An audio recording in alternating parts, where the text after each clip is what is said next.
ভাই, কি একটা গরম! আর এই গরমের মধ্যে সিলেট যাইতে হইব। সিলেট অবশ্য মূলত আমার একটা দরকারই যাইতে হইব, তাও আবার বিশেষ দরকার। এক্সাইটেড এক্সাইটেড, মারাত্মক এক্সাইটেড আজকের এই সিলেট যাওয়াটা নিয়ে। সো তোমরা ভাবতে পারো অভি ভাই আবার এত এক্সাইটেড কেন? বিশেষ একটা কারণ আছে। সো তোমরা সাথে থাকো আর বিশেষ কারণটা দেখো। আর এখন আমি সিএনজি স্ট্যান্ড থেকে সিএনজি এর নতুন ব্রিজ যাব।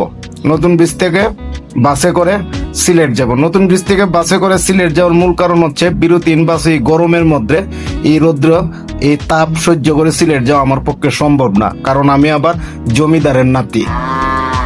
সো আমি নতুন ব্রিজ নেমে চলে গেলাম ঢাকা লেনে। আর ঢাকা লেনের যে এসি বাসগুলো আইসা যাত্রীগুলো নামাই, এখান থেকে মোটামুটি দরদাম করে উঠা যায়। সো অনেক সময় দাঁড়ানোর পর কোনো এসি বাস আসতেছে না, মাথাটা নষ্ট। কোন সময় এসি বাস আইব আর কোন সময় সিলেট যাইমু, কারণ 8টার ভিতর আবার আমার পৌঁছাইতে হইব। হঠাৎ করে একটা এসি বাস আইছে, তাও আবার মার্সিডিজ ব্র্যান্ডের এনা হুন্দাই। এখন এনা হুন্দাইকে আমারে নিব, তো এই অবস্থায় আমি হেল্পারের চোখ দিয়ে একটা ইশারা দিলাম। হেল্পারও আমার একটা চোখ দিয়া ইশারা দিল। মনে হইল এরা দুইজন প্রেমিক প্রেমিকা।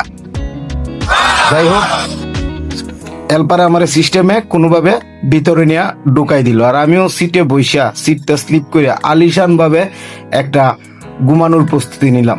ঠিক 10 মিনিট পরে এতটাই ঠান্ডা লাগলো আমার, কি গরম আর কি তাপ! তাড়াতাড়ি আমি কম্বলটা গায়ে দিলাম। বন্ধুরা, অসাধারণ ফিল, অসাধারণ ফিল। আর এই ফিলের দাম মাত্র 200 টাকা।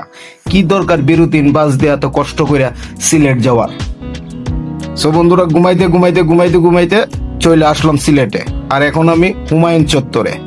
আর কেন সিলেট আসছি, এটা একটা বিশেষ দরকার এবং আমার লাইফে একটা এক্সাইটেড কাহিনী। এটা আমি পরের একটা ভিডিওতে খুব শীঘ্রই তোমাদেরকে জানিয়ে দেবো। আশা করি তোমারও আমার এই বিষয়টা থেকে সারপ্রাইজড হবা। So good bye.